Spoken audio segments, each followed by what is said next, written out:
Hey, what's up? This is Joe. This video is going to take you on an East Texas moto-camping adventure.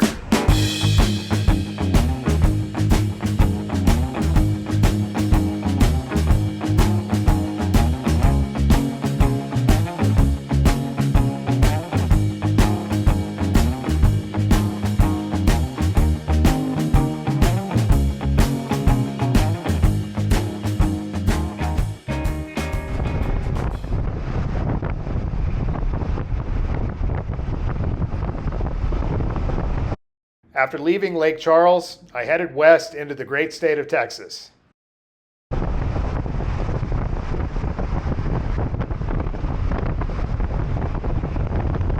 There was a shitload of rain, thunderstorms, hail, and possible tornadoes on the forecast, so I needed a place where I could get comfy for at least a few days.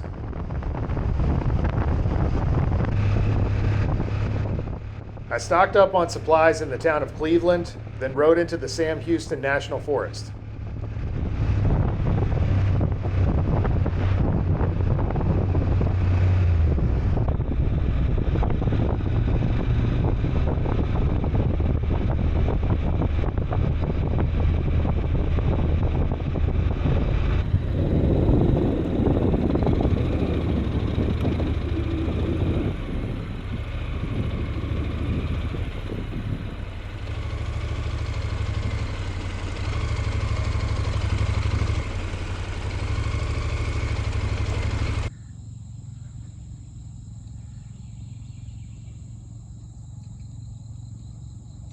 All right, out here in this free camping spot outside of Cleveland, Texas.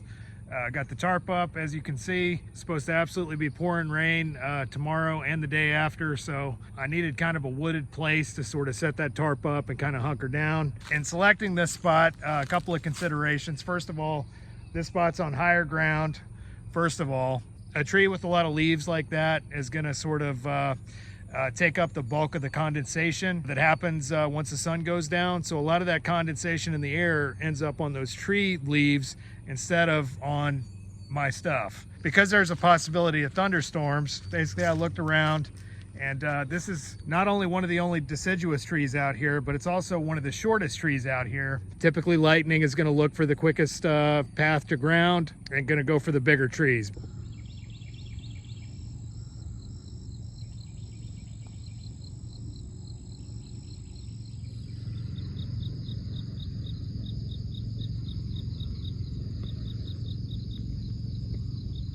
All right, it's about 6:30, not currently raining, but it's supposed to rain a little bit later. So I got about a 2-hour window to run into town and get my groceries and anything else that I might need. Come back here and hunker down for most of the day, I guess.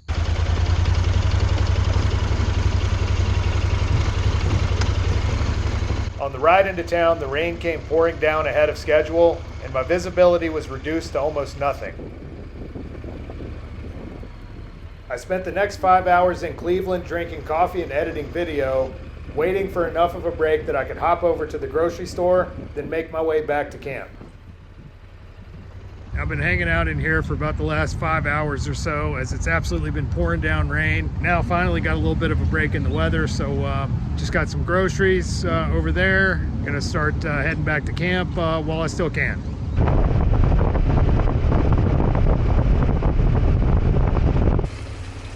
To my utter amazement, the hard-packed sandy road I'd ridden on just a few hours earlier had become a sloppy mess of deep mud, offering little if any traction.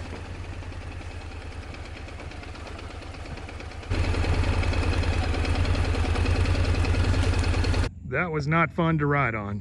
This stuff is not as gravelly as I had hoped it was. It's mostly nasty mud like that. There's one of my tire tracks.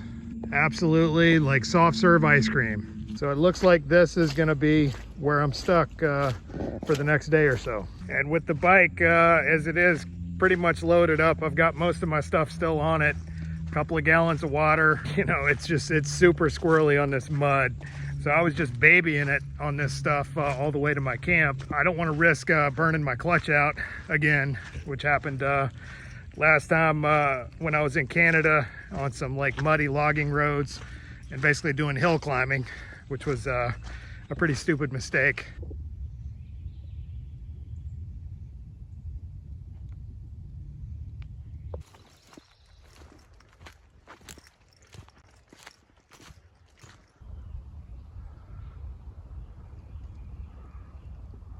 Yesterday when I was hiking through here, I noticed that there's a lot of recently burned woods. As you can see, it's mostly coniferous pine forest. We just got a lot of rain and it's springtime, which means there's a possibility that I might be able to find some morel mushrooms out here. I've never been lucky enough to find any in the wild. People tend to really guard their morel hunting spots. No telling if I'll be able to find any out here or not, but with all those factors considered, I think there's a good chance.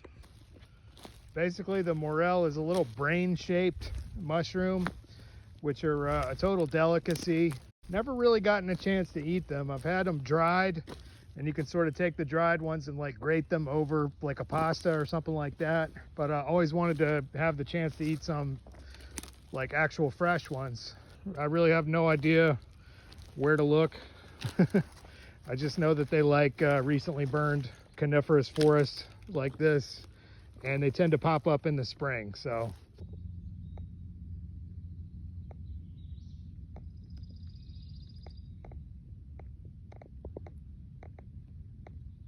all right, well, I'm pretty much in the middle of the woods out here. I just saw a black hog's leg for a split second bounding through the brush over here. They're generally not going to bother you that much unless you startle them. So obviously he saw me, smelled me, whatever, sensed me. He can hear me now.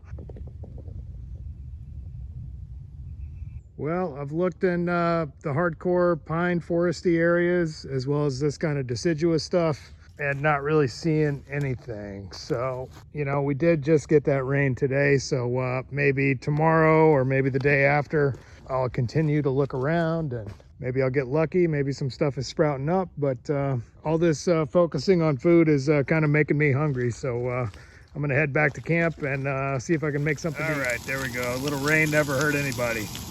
I don't know why, but these T-bones have been like between $10, $11 a pound. And that's pretty much a little over a pound right there.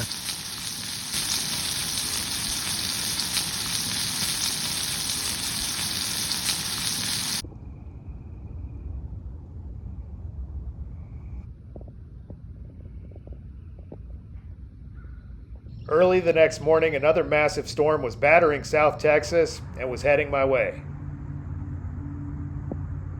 We got severe thunderstorms coming in, possibility of hail, tornadoes, etc. So I'm gonna get on my bike while I've got a break in weather and kind of hang out in town for the worst of it. Really no point in me staying here. The only thing that sucks is having to ride down that muddy road, but it's a pretty short shot to the asphalt, so should be good. Amazingly, the worst of all the nasty stuff seemed to dissipate just before it had reached my general location, although it left much of South and East Texas completely flooded. All right, so I've been hanging out in this town for about the last 5 or 6 hours or so. It's now 1:30. It was supposed to already be storming and stuff about now. I looked on the radar. Doesn't really look like anything too serious is coming this way, so I kind of want to get back to my camp before that road just turns into an absolute shit show. So I think what I'm going to do is stop by the grocery store and go ahead and mosey back on over to camp, and hopefully I don't get blown away by a tornado.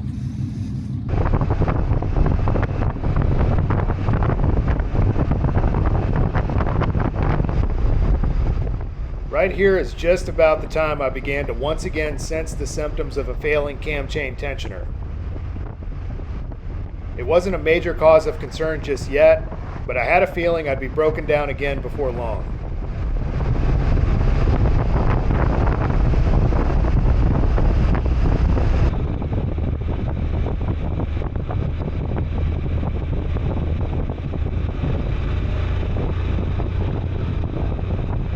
As you guys know, I almost never endorse any kind of products, even though I get offers like pretty much every day. People want to send me stuff and put it in the video type of stuff like that. This company is pretty exceptional. They're a United States-based company, veteran-owned, and they just make some absolutely fantastic products. So when I was working Bike Week, they were nice enough to hook me up with this wireless inductive phone charger. I just kind of got mounted on my handlebars right there. It's got an anti-vibration type of deal on it, so it doesn't vibrate your phone camera loose. Yeah, initially I didn't think my phone was going to work on it because I got this OtterBox case on this iPhone 11, but it turns out that if I kind of open it up this way and slide it in through there,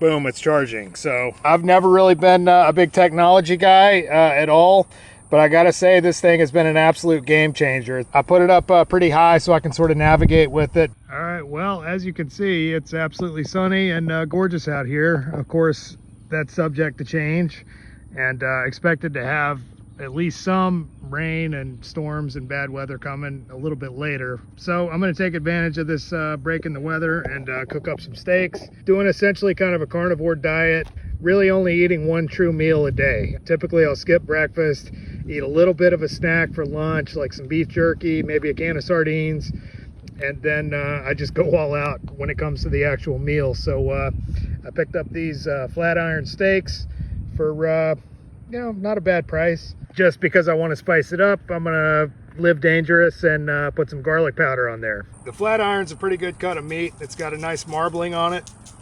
The only thing it's a pretty thin cut, so you got to be really careful because it basically cooks almost instantly, you know, like a minute and a half per side. So I just looked at the radar, and sure enough, there is a bunch of stuff coming right my way at any moment. So I'm gonna go ahead and expedite this process and hurry the hell up.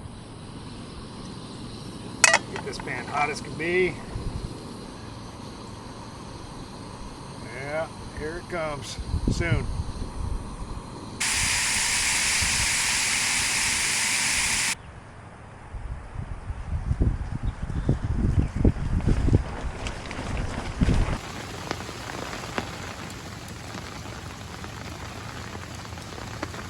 We just got like 40 minutes of moderate rain when most of the rest of East and South Texas just got absolutely slammed. As fate would have it, most of the crazy stuff just hit all around me and kind of like spread out and avoided this area where I'm at right now. Well, that's encouraging to see. It's not the kind of mushroom I was hoping for, but nonetheless, it's a good sign.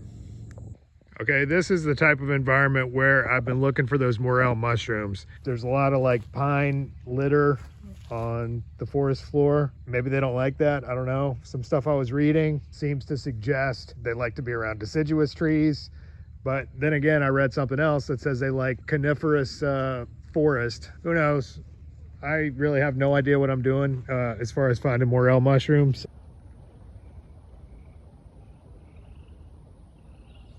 All right, getting ready to leave this spot. Got some rain last night. Hoping the sun comes out so I can dry this stuff out a little bit. Otherwise, just got to pack it up wet and get back on the road. There's a small motorcycle rally in Fredericksburg, Texas called the Fandango. From what I can tell, it's kind of an antique bike show slash race. They're having some flat track races. I got several friends going that way. It gives me a couple of days to get out there and then a couple of days to kind of settle in. This has been just an absolutely phenomenal spot. Totally free, a little sketchy with the heavily loaded bike on that muddy road. But right now I just took a walk down there. It looks all right. The crazy thing about this road is now that it's dried out and people been driving on it, it's almost like somebody took a steamroller to it. It's back to being hard packed dirt again from soft serve ice cream.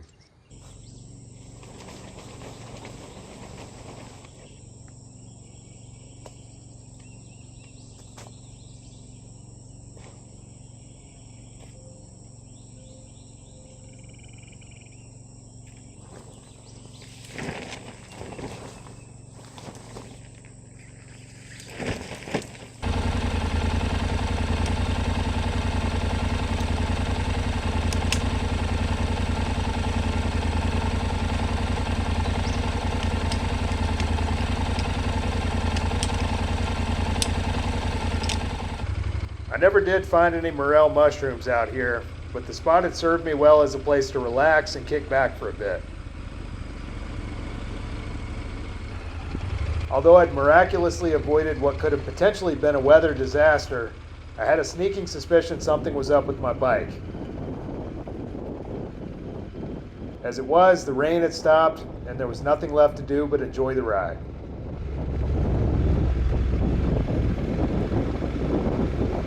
So as always, if you enjoyed this video, please hit like and subscribe.